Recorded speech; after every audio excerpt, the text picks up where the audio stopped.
Hello everyone, Eden here, and I'm here to discuss with you today the issue in the health world that's gone viral about gluten and whether or not gluten should be consumed. Is it harmful to those who are not diagnosed with a gluten sensitivity or celiac disease? And many other rumors regarding gluten and its effect on the body.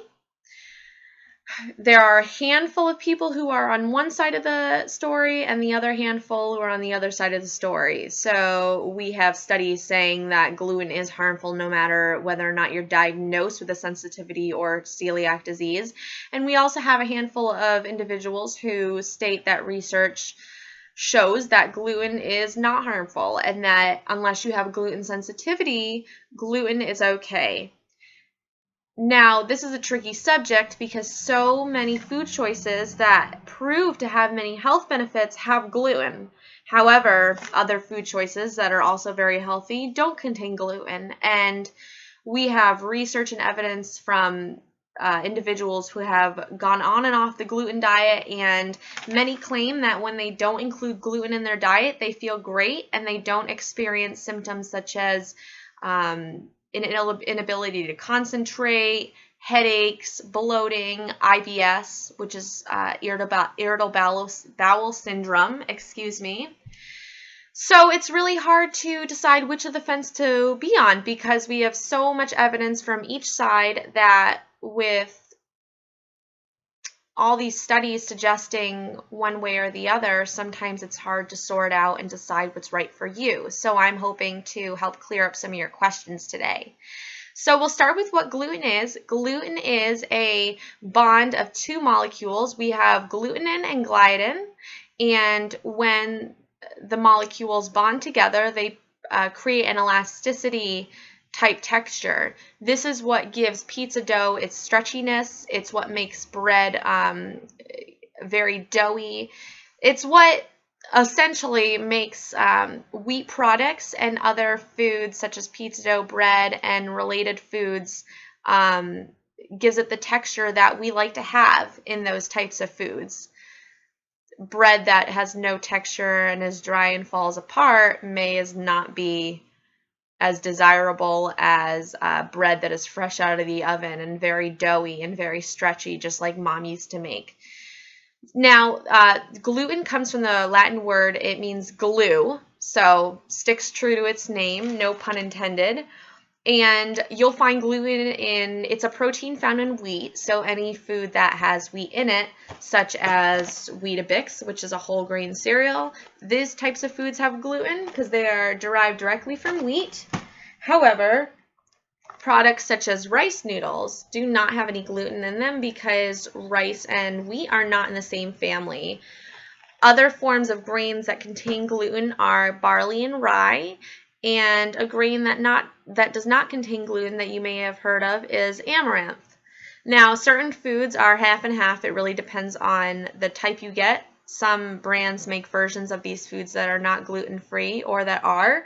However, one of the products that is on the fence is corn grits, or just any type of grits. Depending on the brand and how the company produces it and markets it, it may or may not have gluten. So you have a handful of foods that are healthy that contain gluten. You have a handful of foods that are also healthy that don't contain gluten. So it's very easy just to go both ways. So in 2011, the gluten fad went extremely viral. A man named Peter Gibson, who was a gastrointestinal professor and worked in the GI department at a major hospital, he claimed that gluten was harmful and that even if someone was not diagnosed with celiac disease or gluten sensitivity, that they should completely cut gluten out of their diet. He did have reason to believe this because the studies and research that have been going on link the two very closely together. And it's really just a few other simple forms of research that really clarified how gluten does react with the body and gave us the straightest answer that we've ever had since this gluten fad went viral. They looked at gluten, and by they, I mean all the departments that do research on this subject, all accredited, all the research that was done by companies and medical groups that have accredited doctors and accredited sources to make that their information is 100% true. Research is tricky because when you look for information on .com websites, you may not be getting the most honest information, and you want to make sure that your sources are reliable and credible. Companies like Medline Plus and other major medical groups looked at gluten very, very carefully, and they found that gluten was a mix of a handful of different carbohydrates. Now, they call this mix of carbohydrates FODMAPs for short because it's a very long name and it's easier to remember as an abbreviation. They stand for fermentable oligosaccharides, disaccharides, monosaccharides, and polyols.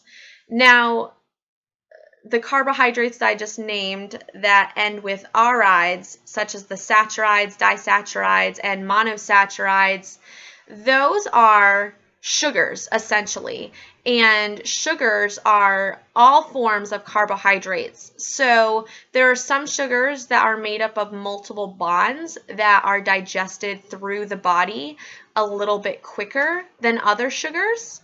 High fructose corn syrup, not to get off track, is one of those sugars. High fructose corn syrup, the ratio between the two molecular structures that make up that sugar molecule are both simple sugars, and the majority of that ratio, fructose, is found in 55% of that bond, where sucrose is found in the other 45% bond. So just to debrief, high fructose corn syrup has also been a big issue because research and studies have shown that high fructose corn syrup is digested by the body much, much quicker than table sugar. Therefore, it is transversed into fat a lot faster than your typical table sugar. So back to the FODMAPs and back to gluten, the disaccharides, the monosaccharides, and the oligosaccharides that are involved in these group of carbohydrates that are typically found in gluten are all forms of simple carbohydrates and simple sugars. So these carbohydrates and these structures and components of the FODMAPs are not necessarily hard to digest by the body. However, these types of carbohydrates and the groups of the components that are found in these FODMAPs, those can carry water into the intestinal tract, and when water gets pulled into the intestinal tract and these carbohydrates don't get digested, it can cause a lot of intestinal distress. It can cause diarrhea, bloating. It will just disturb all the functions of the gastrointestinal tract. So to debrief, those specific components of the FODMAPs are not necessarily hard for the body to digest. However, they have a tendency to carry water into the intestinal tract, and therefore they remain undigested. So those mix of undigested carbohydrates mixed with water, all in the intestinal tract, can cause the body a lot of distress. So therefore, he realized that gluten specifically was not the issue. Some individuals, and many individuals, are very, very sensitive to gluten itself just because their body is wired differently, as well as being sensitive to gluten, again, because it's the way their body is wired. However, many people who may have a feeling that they may be sensitive to gluten may or may not be sensitive to gluten itself. They are just not able to digest the carbohydrates that make up gluten as efficiently. So, in a sense, along with staying away from those carbohydrates, they should be aware of those carbohydrates in other foods as well. not just gluten. I hope this cleared up some questions for you, and I hope that you have a better understanding of the gluten sensitivity fad and you will be able to make the choice that's right for you. Again, please note that this does not substitute as medical advice from your primary care provider. Any questions and any changes in your diet should be assessed with your PCP. Thank you so much and have a wonderful day.